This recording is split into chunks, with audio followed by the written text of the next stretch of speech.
નમસ્કાર, આપ જોઈ રહ્યા છો નેશન પ્લસ ન્યૂઝ. હું છું હિરલ આપની સાથે.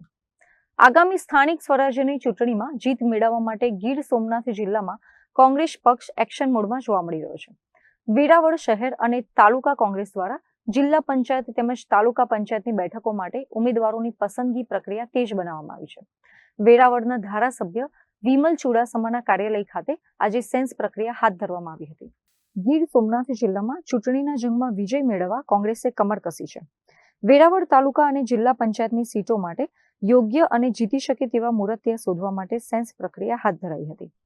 ધારાસભ્ય વિમલ ચુડાસમાના કાર્યાલય પર સવારથી જ કાર્યકરોનો મેળાવડો જામ્યો હતો. પક્ષના પાયાના કાર્યકરોથી લઈને સ્થાનિક આગેવાનોએ ચૂંટણી લડવાની ઈચ્છા વ્યક્ત કરી પોતાના બાયોડેટા રજૂ કર્યા હતા. તાલુકા કોંગ્રેસ પ્રમુખ હિરેન બામરોટિયાની અધ્યક્ષતામાં આ સેન્સ પ્રક્રિયા પૂર્ણ કરવામાં આવી હતી. નિરીક્ષકોએ દરેક બેઠકના સમીકરણો અને જ્ઞાતિવદ પાસાઓને ધ્યાનમાં રાખીને ઉમેદવારોના નામ પર ચર્ચા કરી હતી. ધારાસભ્ય વિમલ ચુડાસમાએ કાર્યકરોમાં જોશ પૂરતા જણાવ્યું હતું કે આ વખતે જનતા પરિવર્તન ઈચ્છી રહી છે અને કોંગ્રેસ મજબૂત ઉમેદવારો સાથે મેદાનમાં ઉતરશે. આજ રોજ સવારે 10 વાગ્યાથી લઈ અને બપોર સુધી વેરાવળ તાલુકાનું જિલ્લા પંચાયત અને તાલુકા પંચાયતના ફોર્મ ભરવામાં આવી રહ્યા છે. ત્યારે મોટી સંખ્યામાં લોકો દ્વારા ઉમેદવારી નોંધવામાં આવી છે અને બપોર પછી વેરાવળ પાટણ ભીડિયા શહેરના ફોર્મ ભરવામાં આવશે.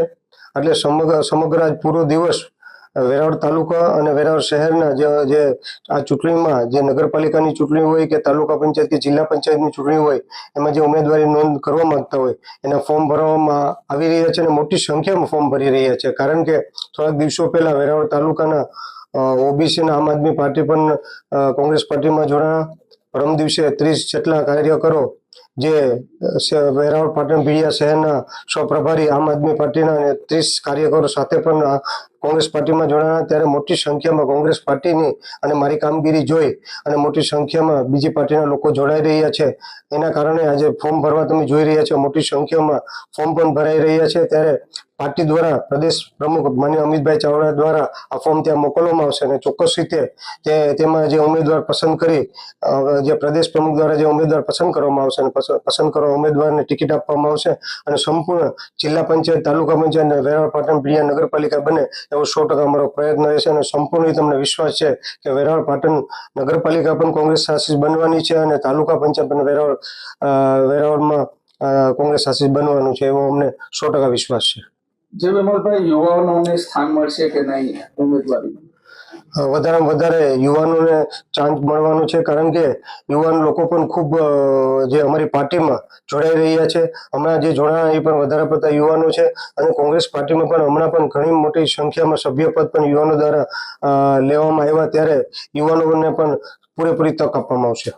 અત્રે ઉલ્લેખનીય છે કે સેન્સ પ્રક્રિયા દરમિયાન રજૂ થયેલા નામોની યાદી હવે પ્રદેશ કક્ષાએ મોકલવામાં આવશે, જ્યાં આખરી મહોર માર્યા બાદ સત્તાવાર ઉમેદવારોના નામની જાહેરાત કરવામાં આવશે. મોટી સંખ્યામાં ઉમટેલી ભીડને જોતા કોંગ્રેસ આ વખતે આક્રમક રીતે ચૂંટણી લડવાની તૈયારીમાં હોય તેવું સ્પષ્ટ જણાઈ રહ્યું છે. હવે જોવાનું એ રહેશે કે આ મંથન બાદ મેદાનમાં આવનારા ઉમેદવારો જનતાનો વિશ્વાસ જીતવામાં કેટલા સફળ રહે છે. સ્થાનિક સ્વરાજ્યની ચૂંટણી 2026 અંતર્ગત આજરોજ સોમનાથ વિધાનસભાની અંદર આવતી વેરાવળ તાલુકા પંચાયત તેમજ એની અંદર આવતી 5 જિલ્લા પંચાયતની સીટ અને વેરાવળ પાટણ ભીડિયા સંયુક્ત નગરપાલિકાની ચૂંટણીને અનુલક્ષીને આજે જે કોંગ્રેસ પક્ષમાંથી જે પણ ઈચ્છુક ઉમેદવારો જે કાર્યકર્તાઓ ચૂંટણી લડવા માંગે છે એના ભાગરૂપે ધારાસભ્ય શ્રી વિમલભાઈ ચુડાસમાના કાર્યાલયે આજરોજ સવારથી 10 વાગ્યાથી લઈને અત્યાર સુધીમાં વેરાવળ તાલુકા પંચાયત અને વેરાવળની અંદર જે આવતી જિલ્લા પંચાયતના સીટ માટેના ફોર્મ ભરવામાં આવી રહ્યા છે. ત્યારબાદ બપોર પછી 3 વાગ્યાથી લઈને સાંજે 7 વાગ્યા સુધી વેરાવળ પાટણ નગરપાલિકામાં જે પણ કોંગ્રેસ પાર્ટીના કાર્યકરો આગેવાનો ચૂંટણી લડવા ઈચ્છુક છે એમના ફોર્મ ભરવામાં આવશે. અને તમે સવારના જોઈ રહ્યા છો કે કાર્યકરોમાં આગેવાનોમાં ખૂબ મોટો ઉત્સાહ છે.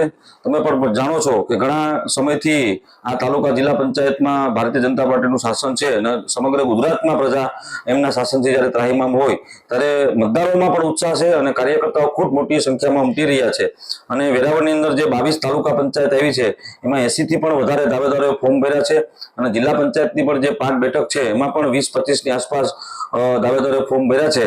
એટલે કોંગ્રેસ પાર્ટી આ બધા ફોર્મો લઈ અને ત્યારબાદ જે પાર્ટીની અંદર જે સિસ્ટમ છે એ સિસ્ટમ મુજબ વહેલી તકે ઉમેદવારો ડિક્લેર કરશે અને સમગ્ર પાર્ટી સંગઠિત થઈ અને જોમ જુસ્સાથી ભારતીય જનતા પાર્ટી સામે લડાઈ કરવાના મૂડમાં છે અને લડાઈ કરી અને અમને વિશ્વાસ છે કે પ્રજા કોંગ્રેસ તરફથી મતદાન કરશે અને સ્થાનિક સ્વરાજ્યોમાં કોંગ્રેસ તરફી સત્તા આવે અને લોકોના નાના મોટા કામ થાય એ પ્રકારની પ્રક્રિયા હાલ હાથ ધરવામાં આવી છે. હિરેનભાઈ, આ જે ચૂંટણી આવી રહી છે તેમાં યુવા ઉમેદવારોને સ્થાન મળશે કે નહીં? આ કોંગ્રેસ પાર્ટીએ જે પોતાનો નિયમ બન્યો, ગઈકાલે જ આદરણીય અમિતભાઈ ચાવડાના અધ્યક્ષસ્થાને રાજકોટ મુકામે સૌરાષ્ટ્ર ઝોનની મિટિંગ બોલાવવામાં આવી છે. એમાં ખાસ કરીને પ્રમુખશ્રીએ એક સૂચન કર્યું છે કે 50 વર્ષથી નીચેના જે યુવાનો છે એમને વધારે મહત્વ આપવું, મહિલાઓને વધારે આપવું અને જે કચડાયેલો દબાયેલો વર્ગ છે એમને પણ વધારે પ્રાધાન્ય આપવું એવી પાર્ટીની રણનીતિ છે. Mahesh Dodiya, nation plus news, Gir Somnath. સમાચારોના સતત અપડેટ મેળવવા માટે અમારી નેશન પ્લસ ન્યૂઝની યુટ્યુબ ચેનલને સબસ્ક્રાઇબ કરો, બેલ આઇકન દબાવો અને જોડાયેલા રહો ફેસબુક, ઇન્સ્ટાગ્રામ અને ટ્વિટર પર.